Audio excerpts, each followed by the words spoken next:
Welcome to Future Ready with Bechtle, the podcast where we explore the technologies, ideas and strategies that are shaping tomorrow's workplace. Each episode we'll bring together thought leaders, innovators and industry experts from within Bechtle to discuss how organisations can adapt, grow and thrive in a world defined by constant change. From AI to cloud, cybersecurity and sustainability and on to the modern workplace, we'll help you cut through the noise and get future ready.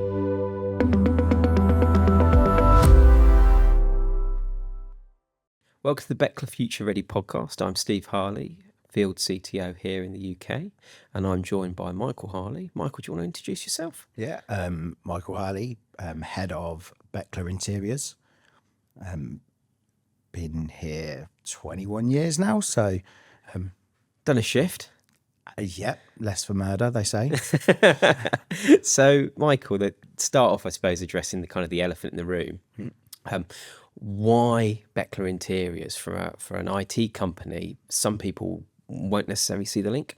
Yeah, I mean, some people don't, and that's fine, absolutely fine. One of the reasons why we have it, and how we see it, is that the workplace and technology, they're intrinsically linked. There's the workplace itself allows the technology to flourish, but if you look at offices, and we'll probably go into it a bit more, the design, the layout is all led by technology. So we think, as we know both, there's plenty of businesses that know technology fantastically well, can get that nailed for you. And there's loads of businesses that can make beautiful offices that are fantastic to sit and work in. But very few combine the two skill sets to make sure that it's actually all working together. That makes a lot of sense. I suppose particularly over the last, 5-6 years post-COVID, that requirement for technology to really mesh into the way that you work and you operate with those hybrid ways of working, that's evolved. How's that changed in that time? Yeah, I think it definitely is. It's brought it more to the fore. I think if you look back a longer period of time, lots of furniture manufacturers, the likes of Orange Box, people like that have been designing office spaces and talking about office spaces that aren't just rows of desks anymore for well before COVID. I just think because of what happened with COVID, and now everybody knows about hybrid and we can all work from home, the technology has pushed it on. So now people want more out of their workplace. They see the benefit a bit more. So I don't think it's necessarily completely revolutionised things. It's just sped it up. Okay, so that those hybrid meetings, that the video calling, how much influence has that had on that redesign? Massively. But we were doing this already. We were already selling video conferencing, weren't we? We were already doing these type of things. It's just now with things like Teams and Zoom and Skype and all those type of things, everybody's doing it now. Everybody's now used to doing a video call instead of just a phone call. So while it's changed and it's brought it forward, it's accelerated the process. No, absolutely. And I suppose in with all of that kind of change and churn, you've got this situation where you've got that return to office programs which people are trying to push. Yeah. Other organisations are still going hybrid, and some are going true remote only as well. What are the things that people get wrong about their office space and their design when they're trying to get people back into the office? I'm not sure if this is definitely right, but this is just for me. This is how I see it. I think people overthink it. I think people either don't commit enough or overcommit. We say, "Oh, we're going to be hybrid." Brilliant. Okay, so what's the drivers for that? Why are you going to be hybrid? What's the reason? Is it because you're more productive? Is it because you want staff retention and everybody's offering home working? Or is it, oh, I want less office space, so I want to take less desks? Well, what's your policy? Yeah, are we 3 days a week in? So we're 3 days a week in, 2 days out, but they're not fixed days, except for we have, in certain teams, we have anchor days, which a lot of businesses do. Well, if everybody's in on that day, well, you can't save on desk space. So I think where people do get it wrong is they go, well, actually, we're only in 3 days a week, so we're going to reduce down the number of desks. Well, that's great, but then if 3 days a week, you're 100% occupancy, people coming in, and then people stops them from wanting to come in because they don't got don't know where they're going to sit. I suppose that's the real truth, though, isn't it? When we start talking about hybrid and why it's so popular with the workforce out there, is having that that mix and that balance. It isn't really a play to reduce desk No. count and real estate, as it were.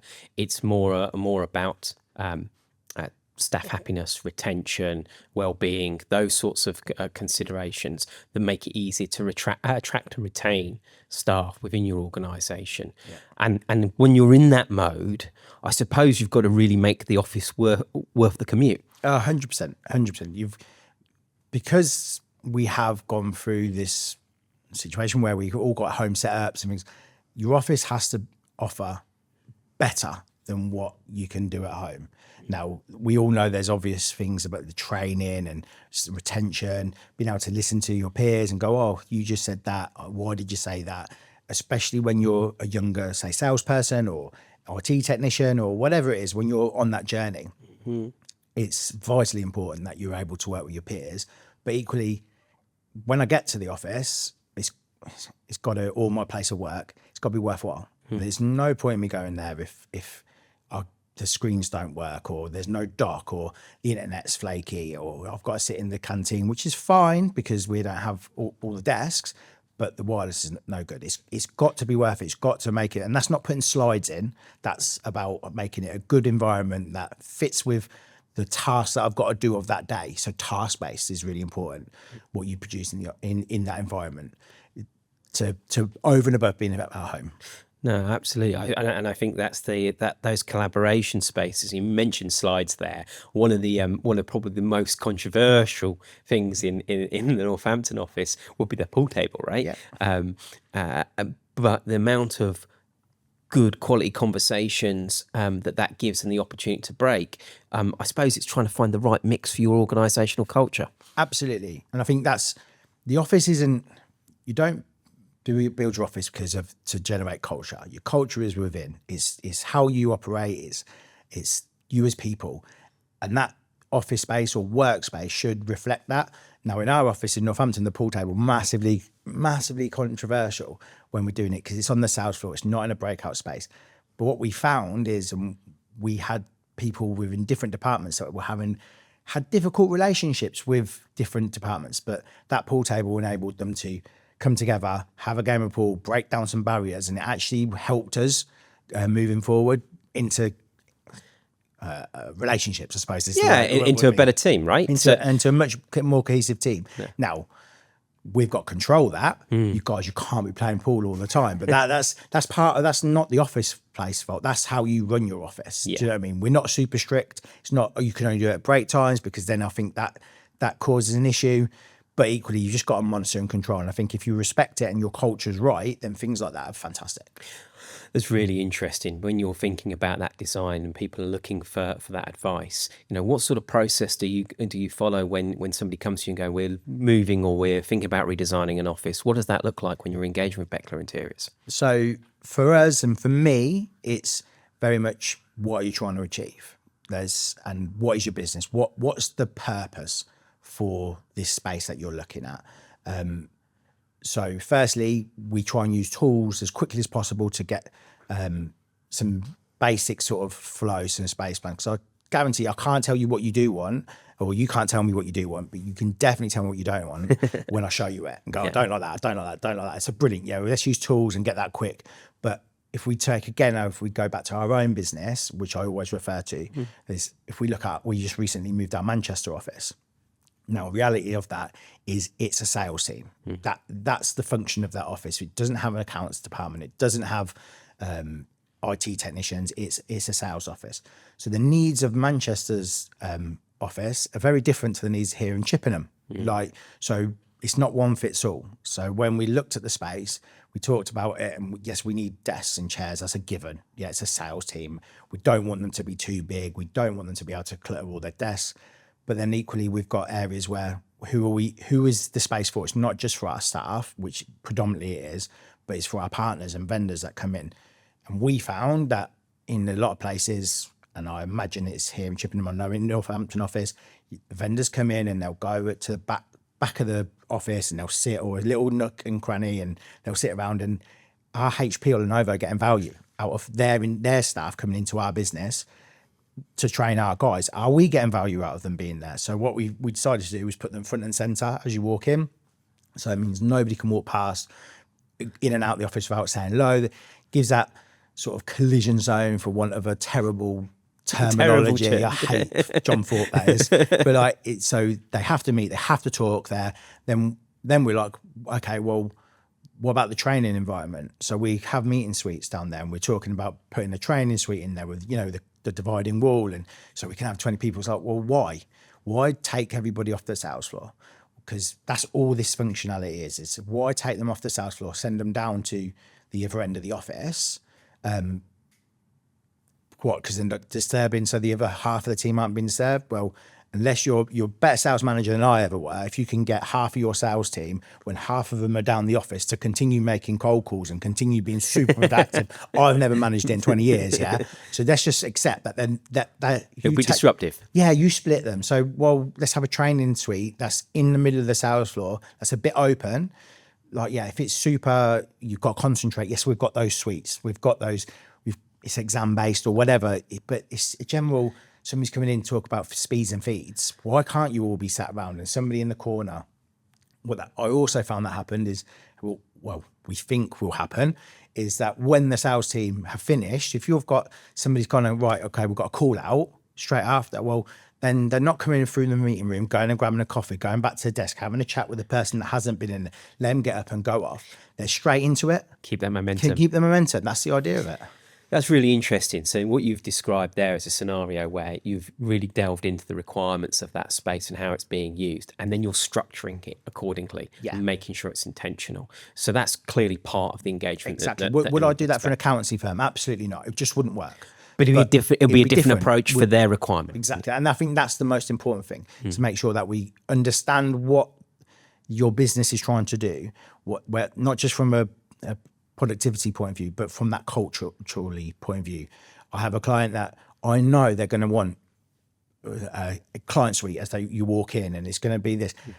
I could suggest to them that actually it's not the best use of their space, but it's how they want to portray their business.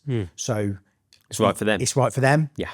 It might not be the best design space. It might not be, but this is right for them and it fits for them and their needs. So as long as you know that, I think you can design it. And then you can make sure, I suppose, when you have that depth of understanding around how a space is designed to be used and how people are actually going to use it from their cultural point of view. When we go back to that technology piece, it puts us in pole position to really understand where those hotspots are going to be for the wireless, making sure that the audio visual really, really works, and that people can bring a device wherever they need to and just use the space, rather than have the challenges like, I've got this really nice, soft seating area, but I've got nowhere to plug a laptop in.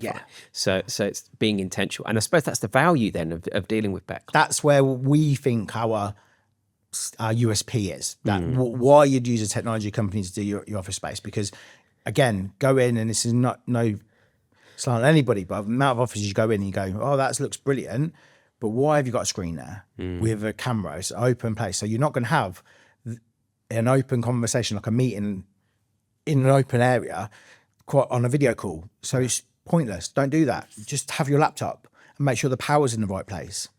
Not technology for technology's sake. It's got to be right. It's got to be well thought about and fit for purpose. That's the key. Thank you very much for your time, Michael. It's been a real pleasure. It's really interesting to get a feel for what's actually happening in that interior space. Anything else that you would like to kind of convey to people when they're considering their office environments at the moment?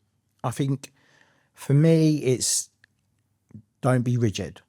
Don't be, and this isn't just about how you design the office space, it's about how you use your space and your culture and your procedures and however you want to word that correctly. We have people go, I'm going to be open plan. Well, a hot desk. Yeah, we're all hot desk. Well, do you know what? If you want to go to the neurodiverse talent pool, hot desking probably isn't suitable for everybody. So be open to change. Like, we don't give car parking spaces to anybody. Well, do you know what? Somebody might need one and somebody might not be able to deal with a hot desk. So have it. Yeah, be able to be flexible, and that goes with your office space as well. So try and make your office space as flexible as possible, that's in the design and in how you use it. And I think if you do those things and you you don't have the staff retention issues and all the other bits that go with it, with your technology, everything, then you'll be successful with it, and it will mean your office will work for you. All right, so thank you very much, Mike. It's been a pleasure speaking with you. And you. Thank you for listening. Please make sure to follow us on whatever platform you prefer, and we look forward to seeing you on the next one.